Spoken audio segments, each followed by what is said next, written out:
आपका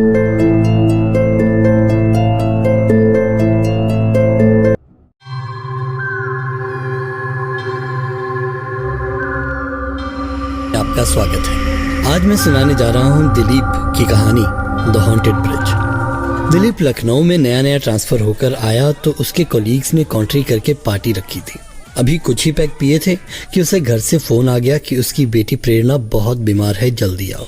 दोस्तों ने रोका कि शहर में नया होने के कारण कहीं गुम ना हो जाए, बस 2 ही पैक रह गए, 10 मिनट में हम भी साथ चलेंगे। पर दिलीप नहीं रुका और स्कूटर स्टार्ट करके घर को चल दिया। उसके घर से कुछ देर पहले एक सूखा नाला जैसा था जिसमें अब झाड़ियां और पेड़ उग चुके थे। उसके ऊपर बने पेड़ों और झाड़ियों से ढके ब्रिज से होकर 5 मिनट दूर ही दिलीप का घर था। जब दिलीप उस ब्रिज पर पहुंचा तो उसे कुछ अजीब सा महसूस हुआ।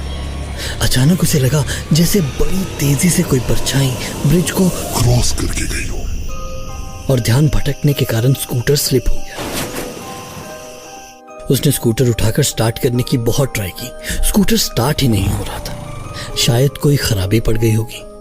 एक तो वो पहले ही बहुत डर चुका था, ऊपर से स्कूटर खराब। उसने सोचा थोड़ी देर में ही उसके दोस्त भी इसी रास्ते से आएंगे तो उनसे हेल्प ले लेगा। उसने अपने दोस्तों को फोन करने के लिए पॉकेट से मोबाइल निकाला तो उसकी लाइट में उसे लगा जैसे सामने कोई औरत खड़ी है। मेरी बेटी का ख्याल रखना, मेरी बेटी का ख्याल रखना, रखोगे ना? वादा करो, वादा करो, तुम शराब पीना छोड़ दोगे ना? दिलीप किसी मूर्ति की तरह शिथिल हो चुका था। उससे ना हिला जा रहा था और ना बोला जा रहा था। वो भागना चाहता था पर जैसे उसका बस ही नहीं चल रहा था। तुम्हारी इसी शराब की वजह से मेरी जान गई, पर अब मेरी बेटी का ख्याल रखना, रखोगे ना? बोलो। अब तक दिलीप की सारी शराब उतर चुकी थी। उस औरत का मुंह बिल्कुल दिलीप के मुंह के सामने था। दिलीप डर के मारे पलकें भी नहीं झपका पा रहा था। तभी कहीं से एक लाइट जैसी आई। दिलीप के दोस्त पहुंच चुके थे। दिलीप ने उनसे कुछ नहीं कहा। वो उसे घर छोड़ आए। पता नहीं ये सच था या हेल्यूसिनेशन।